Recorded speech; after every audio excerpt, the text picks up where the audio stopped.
உங்கள் சத்யாவில் குளு குளு ஏசி ஆஃபர். இன்னைக்கு சிலிண்டர் விலை கொஞ்சம் கொஞ்சமா ஏறிட்டு போகுது. அதை கட்டுப்படுத்த துப்பில்லாத ஒன்றிய பிரதமர் இன்னைக்கு 5 தடவை தமிழ்நாட்டுக்கு வந்து கொண்டிருக்கிறார். எத்தனை முறை நரேந்திர மோடியும் அமித்ஷா வந்தாலும் எங்கள் தளபதி மு.க. ஸ்டாலின் வருகிற 2026 மே மாசம் 7ஆம் தேதி கவர்னர் மாளிகையில இன்னைக்கு இருக்கக்கூடிய கேரளா மாநிலத்திலிருந்து வந்திருக்கிற கவர்னர் எங்கள் தலைவருக்கு பதவி பிரமாணம் செய்து வைப்பார். இந்த எடப்பாடி பழனிசாமியை பார்த்துட்டு தான் அன்னைக்கே எம்ஜிஆர் மலைக்கல்லன் படத்துல பாடினார் ஒரு பாட்டு. இந்த பாட்டு கேட்டிருக்கீங்களா?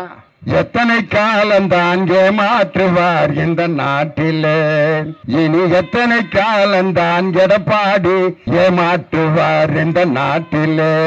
சத்தியம் தவறாத உத்தமர் போலவே நடிக்கிறார், சமயம் பார்த்து பல வகையினில் கொள்ளை அடிக்கிறார். பக்தனை போலவே பகல் வேஷம் காட்டி பாமர மக்களை வலையினில் மாட்டி எத்தனை காலம்தான் ஏமாற்றுவார் இந்த நாட்டிலே. எனக்கு பிடிச்சது அடுத்த வரிதான். தெருவெங்கும் பள்ளிகள் கட்டுவோம், கல்வி தெரியாத பெயர்களை இல்லாமல் செய்வோம், கருத்தாக பல தொழில் பழகுவோம், ஊரில் கஞ்சி கிள்ளை என்ற சொல்லினை போக்குவோம். தெருவெங்கும் பள்ளிகள் கட்டுவோம், கல்வி தெரியாத பெயர்களை இல்லாமல் செய்வோம். ஒரு பொம்பளை பிள்ளை படிக்காம இருந்தா அந்த பெண்ணை எந்த விதத்திலும் ஏமாற்றி விடலாம் என்று பெண்களுக்கு உயர்கல்வி கொடுத்து இன்னைக்கு இந்தியாவிலேயே 45% உயர்கல்வி பெற்றுக் கொண்டிருக்கும் பெண்களை பெற்ற மாநிலம் நம் தமிழ்நாடு. 45%, 55 லட்சம் பெண்கள் இன்னைக்கு காலேஜில் அதிகமா சேர்ந்திருக்காங்க. எவ்வளவு பெரிய சாதனை! இப்படி கல்லூரியில் படிக்கின்ற பெண்கள் நாளைக்கு எங்க டாக்டர் மாதிரி பூர்ணிமா மாதிரி காலத்துல ஸ்டெத்தாஸ்கோப் மாட்டி நோயாளிகளுடைய நோயை தீர்க்கும் மருத்துவராக வரலாம். அங்க நின்றுட்டு இருக்காங்க பாரு என் சகோதரி, காவல்துறை யூனிஃபார்ம் போட்டு அட்டென்ஷன் சத்யா ஐபிஎஸ் அப்படின்னு சொல்லி ஒரு மாவட்டத்தின் காவல்துறை கண்காணிப்பாளராக ஒரு பெண்ணால் இருக்க முடியும் என்ற சாதனையை படைத்த தலைவர் நம் தமிழகத்தினுடைய முதலமைச்சர். நீங்க பாத்தீங்கன்னா என் கூட வேட்பாளராக நிற்கின்ற டாக்டர் பூர்ணிமா அவர்களை ஏன் வேட்பாளராக நமது தமிழக முதல்வர் தேர்ந்தெடுத்திருக்கிறார் என்றால், பெண்கள் எங்கே படித்து அதிக பொறுப்பிலே வருகிறார்களோ அந்த நாடுதான் வெற்றி பெறும், அந்த நாடுதான் முன்னேறும் என்பதை கருத்தில் கொண்டு பெண்களுக்கு முன்னுரிமை தர வேண்டும் என்ற நோக்கத்தில் நம் தமிழகத்தினுடைய முதல்வர் டாக்டர் பூர்ணிமா அவர்களை அம்பத்தூர் தொகுதியினுடைய சட்டமன்ற உறுப்பினராக மாற்றுவதற்கு அவர் வேட்பாளராக நிறுத்தப்பட்டிருக்கிறார். இன்னைக்கு நம் தமிழக முதல்வர் அவர்கள் அவருடைய ஆட்சியில நம்ம சகோதரிகள் எல்லாம் எவ்வளவு சந்தோஷமா இருக்காங்க அப்படிங்கிறத நம்ம கண்கூடா இப்பயே பார்க்கிறோம். இந்த கூட்டத்தில் இருக்கிற நம்ம சகோதரிகள் எல்லாம் நினைக்கிறாங்க, இவன் டிவியிலே 1.5 மணி நேரம் பேசுவானே, இந்த ஆளு எப்ப பேசி முடிக்கிறது, நம்ம எல்லாம் வீட்டுக்கு போறது அப்படின்னு நினைப்பீங்கன்னு பார்த்தேன். ஆனா நீங்க எல்லாம் சந்தோஷமா இருக்கிறத பார்க்கும்போது நம் திராவிட மாடல் முதல்வர் மு.க. ஸ்டாலினுடைய ஆட்சியில் தான் பெண்கள் மிக மகிழ்ச்சியாக இருக்கிறார்கள். அதுக்கு என்ன காரணம்னா, அவர் அறிவித்த முக்கியமான ஒரு திட்டம் மகளிர் உரிமை தொகை என்ற அந்த 1000 ரூபாய் திட்டம். அந்த திட்டம் வந்த பிறகு பெண்கள் ரோட்ல நெஞ்ச நிமித்திட்டு அப்படியே கும்முன்னு நடந்து போறாங்க. ஆண்கள்லாம் பின்னாடியே அம்மா செலவுக்கு ஒரு 100 ரூபாய் இருந்தா கொடுத்துட்டு போமா, இப்பதான் அவன் பேங்க்ல 1000 ரூபாய் அக்கௌண்ட்ல வந்துச்சாம்ல அப்படின்ட்டு அவங்க வீட்டுல இருக்கிற அண்ணன் தம்பி என் வீட்டுக்காரரு அந்த 1000 ரூபாயில எனக்கு ஒரு 100 ரூபாய் கொடுன்னு கேட்கிற அளவுக்கு ஒரு பெண்ணுக்கு பொருளாதார சுதந்திரத்தை தந்த ஒரே முதலமைச்சர் நம் தமிழகத்தினுடைய முதலமைச்சர் தான். அதனாலதான் இன்னைக்கு தமிழ்நாடு முழுவதும் என்ன பாட்டு ஒலிக்குதுன்னா, இருண்டு கிடந்த பூமியிலே வெளிச்சம் தந்த சூரியனே, மிரண்டு கிடந்த நெஞ்சத்திலே தைரியம் தந்த திராவிடனே, ஸ்டாலின் தொடரட்டும் தமிழ்நாடு வெல்லட்டும், ஸ்டாலின் தொடரட்டும், தமிழ்நாடு வெல்லட்டும். இன்னைக்கு தமிழ்நாடு முழுவதும் இந்த பாட்டு தான் பாடிட்டு இருக்காங்க. அதுலயும் இந்த தேர்தல் அறிக்கையில ஒரு திட்டம் கொடுத்திருக்காரு பாருங்க. இன்னைக்கு ஒரு வீட்டுல பொண்ணு மாப்பிள்ளை பார்த்துக்கிட்டு இருக்காங்க. ஒரு பொண்ணுக்கு ஒரு மாப்பிள்ளைய பார்த்து இந்த மாப்பிள்ளைய நீ கட்டிக்க அப்படின்னு சொல்லி அந்த மாப்பிள்ளைய காட்டுறாங்க. அந்த பிள்ளைக்கு மனசுல ஐயோ நம்ம எதிர்பார்த்த மாப்பிள்ளை மாதிரி ஒரு இல்லையே, இருந்தாலும் அப்பா அம்மாலாம் சொல்றாங்களே அப்படின்னு சொல்லி கட்டிக்கிறது எவ்வளவு கஷ்டம். ஆனா ஒரு 10 மாப்பிள்ளைய அந்த போட்டோவை வரிசையா போட்டு, இந்த போட்டோல உனக்கு எந்த மாப்பிள்ளையப்பா ரொம்ப பிடிச்சிருக்கு அப்படின்னு கேட்டு, எனக்கு இந்த மாப்பிள்ளைய ரொம்ப பிடிச்சிருக்குன்ட்டு ஒரு பொண்ணு தேர்ந்தெடுத்து அந்த மாப்பிள்ளை கூட வாழ்ற மாதிரி தான் உங்களுக்கு ஒரு பொருளை கொண்டு வந்து வீட்டில் கொடுக்கறதுக்கு பதிலா 8000 ரூபாய் கூப்பனை அவருடைய ஆட்சியில் கொடுப்பேன் என்று வாக்குறுதி கொடுத்து அதை பெண்களுக்கு வழங்க போகின்ற முதலமைச்சர் நம்ம முதலமைச்சர். அந்த 8000 ரூபாய் கூப்பனை நீங்க ஒரு கடையில போய் கொடுத்து உங்களுக்கு என்ன பொருள் வேணுமோ அதை நீங்க வாங்கிக்கிறலாம். இதுக்கு அவர் வச்சிருக்கிற பேரு இல்லத்தரசிகள் கூப்பன் திட்டம். ஆனா இன்னைக்கு எடப்பாடி பழனிசாமி அவர்கள் நாங்கள் ஆட்சிக்கு வந்தால் குளிர்சாதன பெட்டி வழங்குவோம் அப்படின்னாரு. அந்த குளிர்சாதன பெட்டியை அவர் கொடுக்கிறாருன்னு வச்சுக்கிறீங்க. ஏற்கனவே உங்க வீட்டில் ஒரு பிரிட்ஜ் இருந்தா அந்த பிரிட்ஜை வாங்கிட்டு நீங்க என்ன பண்ணுவீங்க?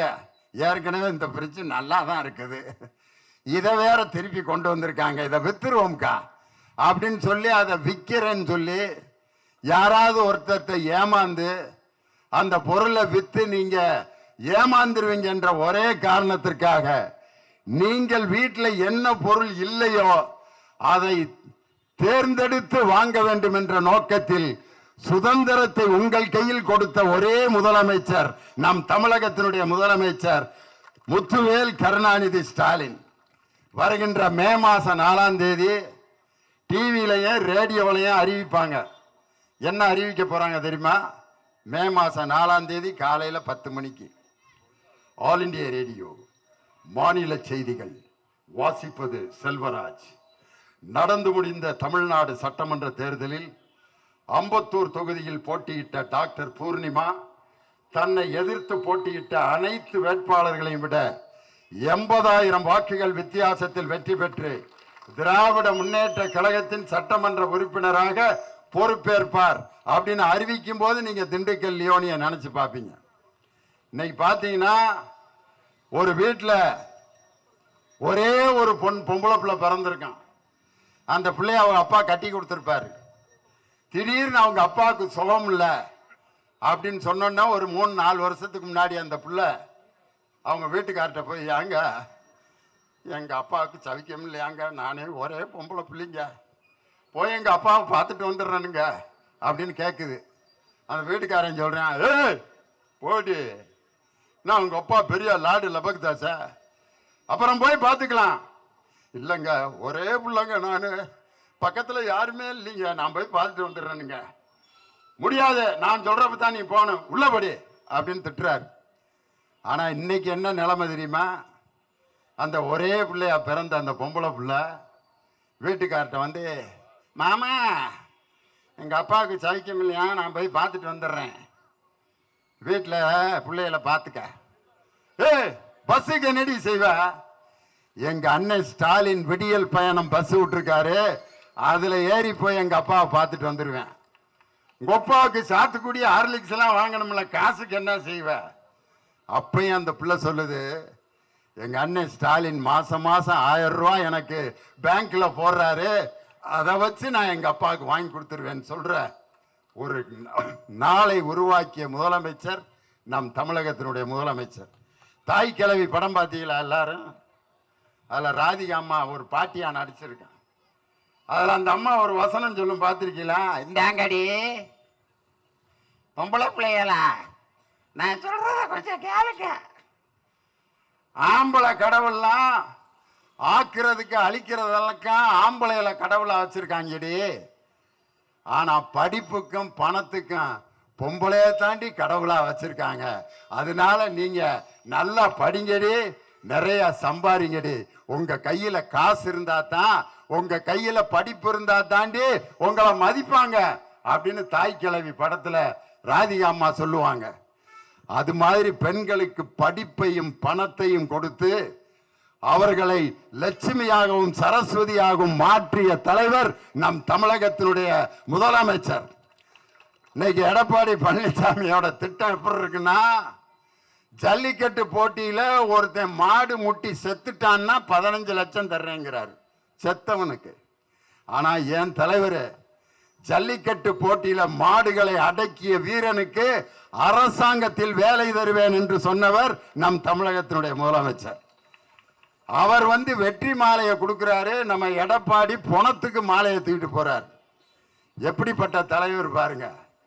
ஆனால் இன்னைக்கு நம் தமிழக முதல்வர் ஒரு பெண்ணை இன்னைக்கு அம்பத்தூர் சட்டமன்ற வேட்பாளராக நியமித்திருக்கிறார். பாரதி கண்ட புதுமை பெண் எங்க டாக்டர் பூர்ணிமா.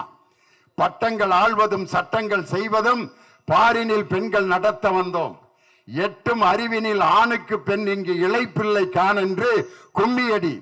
வீட்டுக்குள்ளே பெண்ணை பூட்டி வைத்தோம் என்ற விந்தை மனிதர் தலை கவிழ்ந்தார் என்ற அந்த பாரதியினுடைய கனவை நனவாக்க டாக்டர் பூர்ணிமாவுக்கு நீங்கெல்லாம் உதயசூரியன் சின்னத்தில் ஓட்டு போட்டு 80,000 வாக்கு வித்தியாசத்தில் அவர்களை வெற்றியடைய செய்யணும்னு உங்களை அன்போடு நான் கேட்டுக்கிறேன். இன்னொன்று ஒரே ஒரு விஷயம் சொல்லிடுறேன். எங்கள் அம்மா சின்ன பிள்ளையில சொல்லுவாங்க, டேய் கல்யாண வீட்டிலலாம் சாப்பிட்டீங்கன்னா இலையில கொஞ்சோண்டு சோறை மீதி வச்சுட்டு இலையை மூடி வைடாம்பாங்க. ஏமா சொல்கிற சைடா பெத்த தாய் சொன்னால் கேட்கணும் அப்படிம்பாங்க. நானும் விவரம் தெரியாமல் கொஞ்சோண்டு சோறை மீதி வச்சு இலையில மூடி வைப்பேன். ரொம்ப நாளும் எனக்கு அதுக்கு காரணம் தெரியல. பெரியவன் ஆனோன்னு எங்கள் அம்மாட்ட கேட்டேன், எதுக்குமா அந்த சோறை இலையில வச்சுட்டு மூடி வைக்க சொன்னீங்கன்ட்டு. எங்கள் அம்மா சொன்னாங்க, அந்த இலையெல்லாம் நீ குப்பை தொட்டியில் போடுறப்ப நாய் தாண்டா சாப்பிட வரான். நீ ஒரு வாய் சோறு வச்சுருந்தீன்னா அந்த நாய் இலையை ஓப்பன் பண்ணிட்டு என்ன நினைக்கும், யாரோ ஒரு மகராசியை நமக்கு ஒரு வாய் சோறு வச்சுருக்கான் அப்படின்ட்டு உன்னை வாழ்த்திக்கிட்டே சாப்பிடும்டா. நீ இலையை வலிச்சு வெறும் இலையா போட்டிருந்தீன்னா அந்த நாய் என்ன நினைக்கும், நமக்கு முன்னாடியே ஒரு நாய் இதை நக்கிட்டு போயிடுச்சு போல. நாய்க்கிட்டே நாயின்னு நீ திட்டு வாங்குவடா. ஒரு நாய்க்கு ஒரு வாய் சோறு போடுவது கூட புண்ணியம் என்று சொல்லி கொடுத்தவன் தமிழன். ஆனா இன்னைக்கு காலையில போற பள்ளிக்கூடத்துக்கு போற பிள்ளைங்களுக்கு 19 லட்சம் பிள்ளைங்களுக்கு 1வது முதல் 5வது வகுப்பு வரை காலை உணவு தந்த ஒரு அற்புதமான தாயுமானவர் நம் தமிழகத்தினுடைய முதலமைச்சர். பெண்கள் பொருளாதாரத்தில் முன்னேறணும், பெண்கள் வேலைக்கு போனோம், அவங்க கையில தான் பொருளாதாரமும் கல்வியும் இருக்கணும் அப்படிங்கிற ஒரே நோக்கத்தோட இன்னைக்கு அம்பத்தூர் தொகுதியில் டாக்டர் பூர்ணிமா அவர்களை சட்டமன்ற தொகுதியினுடைய வேட்பாளராக உங்க முன்னாடி நிறுத்தியிருக்கார். நாளைக்கு மே மாசம் 4ஆம் தேதி தேர்தல் முடிவுகள் டிவிலையும் ரேடியோலையும் அறிவிக்கும் போது அப்ப நீங்க ரேடியோல கேட்கலாம் அல்லது டிவியில கேட்கலாம். தேர்தல் சிறப்பு செய்திகள் வாசிப்பது செல்வராஜ். நடந்து முடிந்த சட்டமன்ற தேர்தலில் அம்பத்தூர் தொகுதியில் போட்டியிட்ட திராவிட முன்னேற்ற கழகத்தின் வேட்பாளர் டாக்டர் பூர்ணிமா தன்னை எதிர்த்து போட்டியிட்ட அனைத்து வேட்பாளர்களை விட 80,000 வாக்குகள் வித்தியாசத்தில் வெற்றி பெற்று சட்டமன்ற உறுப்பினர் ஆனார் அப்படிங்கிற செய்தி உங்களுக்கு வந்து சேரும். இன்னைக்கு நம்ம சகோதரிகள்லாம் முன்னால அருமையா சந்தோஷமா நிக்கிறீங்க. நீங்க ஏன் இவ்வளவு சந்தோஷமா இருக்கீங்கன்னா, பெண்களுக்கு கையில காசு இருந்தா, அவங்களுக்கு படிப்பு இருந்தா, வேலை இருந்தா, அவங்க கையில பொருளாதாரம் இருந்தா அவங்களுடைய நடவடிக்கையை அவங்களுடைய அந்தஸ்தே மாறிடும். ஆனா ஒரு காலத்துல பெண்கள் எப்படி இருக்கணும்னு இந்த சமுதாயத்தில் சொன்னாங்கன்னா, ஒரு பெண் ரோட்ல குனிஞ்சதலை நிமிராம நடக்கணும். குனிஞ்சதலை நிமிராம இந்த அம்பத்தூர் ரோட்ல ஒரு பொம்பளை புள்ள நடந்து போனா என்ன ஆகும்? குனிஞ்சதலை நிமிராம நடந்து போனா எதிர்த்தாப்புல லாரி வரும். அடுத்த அரை மணி நேரத்தில் ஆஸ்பத்திரியில் இருப்பீங்க. ஆனா எங்க டாக்டர் பூர்ணிமா டாக்டருக்கு படித்து ஒரு பெண்ணால் டாக்டர் வேலை மட்டும் பார்க்க முடியும் என்று இல்லை, அவளால் காவல்துறை அதிகாரியாக நின்று இந்த சமுதாயத்தையும் காக்க முடியும் என்று நிரூபித்த ஆட்சி நம் திராவிட மாடல் ஆட்சி. இன்னைக்கு பாத்தீங்கன்னா எடப்பாடி பழனிசாமி என்ற நம்ம முன்னாள் முதலமைச்சர் இன்னைக்கு ஒவ்வொரு இடத்துலயும் வந்து பேசிட்டு இருக்கார். நாங்கள் ஆட்சிக்கு வந்தால் ஆம்பளைகளுக்கெல்லாம் பஸ்ஸில் இலவசமா பயணம் பண்றதுக்கு திட்டம் கொடுப்போம் அப்படிங்கிறார். சரி, நீங்க கொடுக்கறத ஆம்பளை எல்லாம் ரொம்ப சந்தோஷப்பட்டோம், ஆகா நம்மளுக்கு பஸ்ஸில் ஃப்ரீயா சீட்டு கொடுக்கிறாரான்ட்டு. ஆனா இதுக்கு முன்னாடி அவர் சொன்னதை ஏதாவது நிறைவேற்றிருந்தாருன்னா இப்ப சொல்றத நம்ம நம்பலாம். இதுக்கு முன்னாடி அவர் என்னென்ன வாக்குறுதி 2016லயும் 2011லயும் கொடுத்தாங்கன்னா அவங்க கொடுத்த வாக்குறுதி ஒன்னொன்னா சொல்றேன், ஏதாவது நிறைவேறி இருக்கான்னு பாருங்க. ஒவ்வொரு வீட்டுக்கும் 20 லிட்டர் சுத்தமான குடிநீர் வழங்குவோம் கொடுத்தாங்களா? முதியோர்களுக்கு இலவசமாக பஸ் பாஸ் வழங்குவோம் அப்படின்னு சொன்னாங்க, செய்யல. பெண்களுக்கு அனைவருக்கும் ஸ்கூட்டி வழங்குவோம்னாரு, கொடுக்கல. இது எதையுமே கொடுக்கல. ஆனா நம்ம தலைவர் ஆட்சிக்கு வந்தோன்னே 1000 ரூபாய் உதவித்தொகை கொடுத்தோன்னே அறிவிச்சொன்ன எடப்பாடி பழனிசாமி சொன்னாரு, அது எப்படி 1000 ரூபாய் அம்புட்டு பெண்களுக்கு கொடுக்க முடியுமா? ஏறக்குறைய 1.5 கோடி பேருக்கு 1000 ரூபாய் கொடுத்துவிட்டு நாட்டை நடத்த முடியாதுன்னு சொன்னாரு எடப்பாடி பழனிசாமி. ஆனால் செப்டம்பர் 15 அண்ணா பிறந்த நாள் அன்று 1,31,00,000 பெண்கள் இன்னைக்கு மாதம் 1000 ரூபாய் வாங்கி கொண்டிருக்கிறார்கள் என்ற சரித்திரத்தை படைத்தவர் நம் தமிழக முதல்வர். அது மட்டும் இல்ல, வருகிற தேர்தலில் அந்த 1000 ரூபாய 2000 ரூபாயாக உங்களுக்கு வழங்க போகிற முதலமைச்சர் நம் தமிழகத்தினுடைய முதலமைச்சர். அது மட்டும் இல்ல, இப்ப இந்த ஜனவரி மாசம் என்ன ஐடியா பண்ணாங்கன்னா, தேர்தல் நேரத்தில் பெண்களுக்கு 1000 ரூபாய் கொடுக்க கூடாது, கொடுத்தா அது தேர்தல் நடத்தை விதிமுறையை மீறினதாக, அதனால கோர்ட்ல கேச போட்டு உங்களுக்கு 5 மாசம் அந்த உரிமை தொகையை நிறுத்தி வைக்கணும்னு பாரதிய ஜனதாவும் அதிமுகவும் முடிவு பண்ணாங்க. ஆனா நம்ம தலைவர் அவங்களுடைய சதி திட்டத்தை முறியடித்து ஒரே நாள் நைட்டு, ஒரு நாள் இரவுக்குள் 1,31,00,000 பெண்களுடைய அக்கவுண்ட்டுக்கு 5000 ரூபாய் வழங்கி ஒரு மாபெரும் அரசியல் புரட்சியை செய்தவர் நம் தமிழகத்தினுடைய முதலமைச்சர். அதை பார்த்துட்டு எல்லாம் அசந்து போயிட்டாங்க, எப்படியா அப்படின்னு. அதை பார்த்துட்டு அன்னைக்கே எடப்பாடி பழனிசாமி தலையில துண்ட போட்டார், முடிஞ்சிரா நம்ம கதை. இன்னைக்கு பாத்தீங்கன்னா அவரை விட்டு ஒவ்வொரு ஆளா கிளம்பி போயிட்டு இருக்காங்க. அவர் கட்சியை விட்டு கிளம்பி போனதுல முக்கியமானவர் யாருன்னா, 3 தடவை முதலமைச்சராக இருந்த ஓ பன்னீர்செல்வமே எடப்பாடி பழனிசாமி கட்சியை விட்டு வந்துட்டாருன்னா, ஜெயலலிதா அம்மாவே இன்னைக்கு திமுகவில் சேர்ந்த மாதிரி எடப்பாடி பழனிசாமி இன்னைக்கு நிற்கதியாக ஒண்ணும் இல்லாம கிடக்கிறார். ஒரு சினிமாவில் செந்தில் படுத்திருப்பார், ஒரு கடை வாசல்ல வேட்டி சட்டை தலையில தொப்பியோட படுத்திருப்பார். ஒரு 10 நிமிஷம் கழிச்சு பார்த்தா தொப்பி இருக்காது, ஒரு மணி நேரம் கழிச்சு பார்த்தா வேட்டி இருக்காது, இன்னொரு மணி நேரம் கழிச்சு பார்த்தா சட்டை இருக்காது, இன்னொரு மணி நேரம் கழிச்சு பார்த்தா கையில வாட்ச் இருக்காது, இன்னொரு கொஞ்ச நேரம் கழிச்சு பார்த்தா கழுத்துல இருக்க செயின் இருக்காது. காலையில 5 மணிக்கு வெறும் கோமணத்தோட படுத்திருப்பாரு. அப்ப எந்திரிச்சு பாப்பாரு, ஐயோ இன்னும் கொஞ்ச நேரம் படுத்திருந்தா இதையும் உருகிருப்பாங்கடா அப்படின்ட்டு செந்தில எப்படி ஒரு படத்துல ஒண்ணும் இல்லாம படுத்து கிடந்தாரோ, அது மாதிரி கூட்டணியில இருக்க அவங்க கட்சியில இருக்க அவ்வளவு பேரையும் இழந்து இன்னைக்கு கட்சியை கொண்டு போய் அமித்ஷா விட்ட அடகு வச்சிருக்கக்கூடிய எடப்பாடி பழனிசாமி. ஆனால் 21 கட்சிகளை கூட்டணி அமைத்து வெற்றிகரமாக தொகுதிகளை பிரித்து இன்று தேர்தலை சந்திக்கும் ஒரே துணிச்சல் உள்ள தலைவர் முத்துவேல் கருணாநிதி ஸ்டாலின் என்ற அந்த தலைவர் தான். அந்த தலைவர் இன்னைக்கு இந்த பஸ் போயிட்டு இருக்கு பாத்தீங்களா, என்ன அழகான பஸ். அந்த பஸ்ல இருக்க டிரைவர் முன்னால உட்காந்து ஓட்டிட்டு போறாரு. அவர்கிட்ட காலையில பஸ் எடுக்கிறார் ஒரு டிரைவர். எடுத்து அம்பத்தூர்ல இருந்து செங்கல்பட்டு போயிடுச்சு அந்த பஸ். டிரைவர் சொல்றாரு, வண்டி ஒரு 5 நிமிஷம் 10 நிமிஷம் நிற்கும், இறங்கி யாராவது டீ காபி சாப்பிட்டு வாங்க, போயிட்டு வாங்கன்றார். போயிட்டு வந்துட்டு டிரைவரும் காபி குடிச்சிட்டு வந்து வண்டியை ஸ்டார்ட் பண்ணிட்டு கியர் போடணும்னு கம்பியை தேடுறாரு. கம்பியை காணோம். எங்கடா கியர் கம்பி? பக்கத்துல ஒரு ஆளு துண்டுல சுத்தி வச்சிருக்கான் அந்த கம்பிய. எதுக்குடா கம்பியை பிடிங்கி வச்சிருக்க? அப்ப அவன் சொன்னான், ஐயா நான் அம்பத்தூர்ல இருந்து நீங்க வண்டி ஓட்டிட்டு வர்றத பார்த்தேன். இந்த கம்பியை புடுங்கிறதுக்கு நீங்களும் முன்னால பின்னால இழுத்து இழுத்து பார்த்தீங்க, உங்களால புடுங்க முடியல. அதனால நீங்க டீ கடைக்கு போனோம்னா நான் புடுங்கி கையில வச்சிருக்கேங்கன்னு. அந்த கியரை புடுங்கி வச்சவர் வேற யாரும் இல்ல, எடப்பாடி பழனிசாமி தான். 4 வருஷம் ஆட்சியில் இருந்தார்ல, அப்போ ஒரு 500 ரூபா கொடுத்துருக்கலாம்ல பெண்களுக்கு.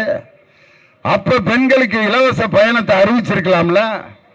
உங்களுக்கு வாய்ப்பு கிடைக்கிறப்ப செய்யாம எப்படி அந்த கியர் கம்பியை புடுங்கி பஸ்ஸை ஓட விடாம பண்ணானோ, அது மாதிரி தமிழகத்திற்கு துரோகம் செய்த எடப்பாடி பழனிசாமி, அதுல ஒன்றிய பிரதமர் நரேந்திர மோடி ஐயா இதுவரைக்கும் 4 தடவை வந்துட்டார் தமிழ்நாட்டுக்கு. வந்து எப்படி பேசுவார் கேட்டிருக்கீங்களா? எங்க பேசினாலும் ஒரு திருக்குறள் பேசுவார் நரேந்திர மோடி ஐயா. ஆக்ரா முதலாயல் தொல்லாம் ஆதி பகவான் முதிற்று உலக அப்படிம்பாரு. திருவள்ளுவர் கண்ணீர் விட்டு அழுகிறாரு, இவரை யாரையா திருக்குறள் சொல்ல சொன்னதுன்ட்டு. அப்படி 4 முறை முந்தா நாள் பாண்டிச்சேரிக்கு வந்திருக்காரு. 4 முறை ஒன்றிய பிரதமர் வந்தாலும், இன்னும் 50 தடவை வந்தாலும் எங்க ஸ்டாலின் பெறப்போகின்ற வெற்றியை எந்த கொம்பனாலும் தடுக்க முடியாது. அப்படிப்பட்ட வெற்றி பெறப்போகின்ற அருமையான தலைவர் நம் தமிழகத்தினுடைய முதலமைச்சர் முத்துவேல் கருணாநிதி ஸ்டாலின் அவர்கள். இன்னைக்கு பார்த்தீங்கன்னா பெண்கள் அனைவரும் இன்று உரிமை தொகை மட்டும் இல்ல, அவங்க படிக்கிறதுக்கு, பொம்பளை பிள்ளைங்க படிக்கிறதுக்கு புதுமை பெண் அப்படின்னு மாதம் 1000 ரூபாய் கொடுத்தாரு. இன்னைக்கு அந்த தொகை மாதம் 1500 ரூபாயாக அடுத்த முதலமைச்சராக வந்து புதுமை பெண் தமிழ் புதல்வன் திட்டத்தில் தரப்போறார். இந்த எடப்பாடி பழனிசாமியை பார்த்துட்டு தான் அன்னைக்கே எம்ஜிஆர் மலைக்கல்லன் படத்தில் பாடினார் ஒரு பாட்டு. இந்த பாட்டு கேட்டிருக்கீங்களா? எத்தனை காலம் தான் ஏமாற்றுவார் இந்த நாட்டிலே, இனி எத்தனை காலம் தான் எடப்பாடி ஏமாற்றுவார் இந்த நாட்டிலே. சத்தியம் தவறாத உத்தமர் போலவே நடிக்கிறார், சமயம் பார்த்து பல வகையினில் கொள்ளை அடிக்கிறார். பக்தனை போலவே பகல் வேஷம் காட்டி பாமர மக்களை வலையினில் மாட்டி எத்தனை காலம்தான் ஏமாற்றுவார் இந்த நாட்டிலே. எனக்கு பிடிச்சது அடுத்த வரிதான். தெருவெங்கும் பள்ளிகள் கட்டுவோம், கல்வி தெரியாத பெயர்களை இல்லாமல் செய்வோம், கருத்தாக பல தொழில் பழகுவோம், ஊரில் கஞ்சி கிள்ளை என்ற சொல்லினை போக்குவோம். தெருவெங்கும் பள்ளிகள் கட்டுவோம், கல்வி தெரியாத பெயர்களை இல்லாமல் செய்வோம். ஒரு பொம்பளை பிள்ளை படிக்காம இருந்தா அந்த பெண்ணை எந்த விதத்திலும் ஏமாற்றி விடலாம் என்று பெண்களுக்கு உயர்கல்வி கொடுத்து இன்னைக்கு இந்தியாவிலேயே 45% உயர்கல்வி பெற்றுக் கொண்டிருக்கும் பெண்களை பெற்ற மாநிலம் நம் தமிழ்நாடு. 45%, 55 லட்சம் பெண்கள் இன்னைக்கு காலேஜில் அதிகமாக சேர்ந்திருக்காங்க. எவ்வளவு பெரிய சாதனை! இப்படி கல்லூரியில் படிக்கின்ற பெண்கள் நாளைக்கு எங்க டாக்டர் மாதிரி, பூர்ணிமா மாதிரி காலத்துல ஸ்டெத்தாஸ்கோப் மாட்டி நோயாளிகளுடைய நோயை தீர்க்கும் மருத்துவராக வரலாம்.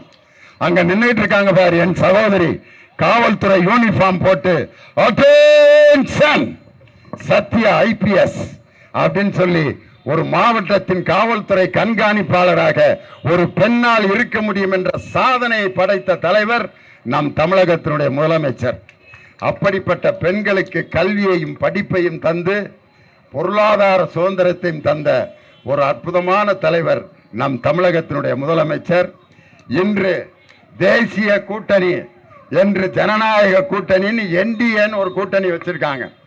அந்த கூட்டணியினுடைய தலைவர் ஒன்றிய பிரதமர் நரேந்திர மோடி. வாயிலேயே வடை அருமையா சுடுவார். அவர் பேசுற பேச்ச கேட்டா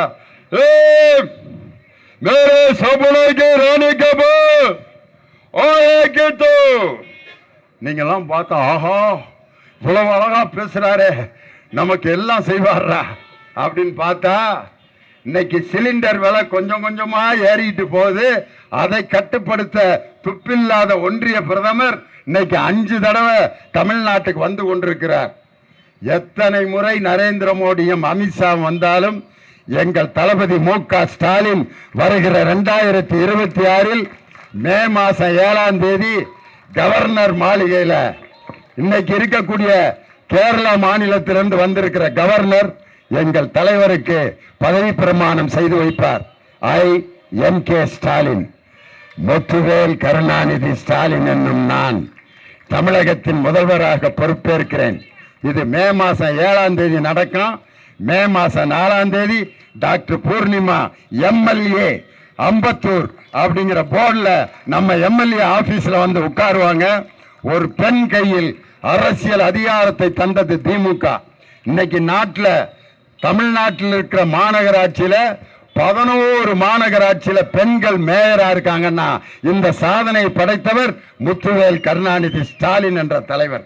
அப்படி பெண்களுக்கு ஆட்சியில் அதிகாரத்தையும், அதே மாதிரி இந்த நாட்டிலே அனைவருக்கும் கல்வி, எல்லோருக்கும் எல்லாம் என்ற அந்த திராவிட மாடல் ஆட்சியை மீண்டும் படைப்பதற்கு மாண்புமிகு நம் தமிழக முதல்வர் முத்துவேல் கருணாநிதி ஸ்டாலின் அவர்களை மீண்டும் முதல்வராக்க உதயசூரியன் சின்னத்தில் நமது டாக்டர் பூர்ணிமா அவர்களை ஆதரித்து வெற்றி பெற செய்ய உங்களை அன்போடு கேட்டு இந்த அருமையான பிரச்சார நிகழ்ச்சியை ஏற்பாடு செய்த என் அருமை சகோதரர் ஜோசப் சாமுவேல் அவர்களுக்கும் கூட்டணி கட்சியினுடைய தலைவர்கள் அனைவருக்கும் என்னுடைய வணக்கத்தை சொல்லி, ஸ்டாலின் அவர்கள் வெற்றி பெற உதயசூரியன் சின்னத்திலே வாக்களிப்போம். நமது சின்னம், நமது சின்னம், நமது சின்னம், நமது சின்னம், வெற்றி சின்னம். நன்றி, வணக்கம்.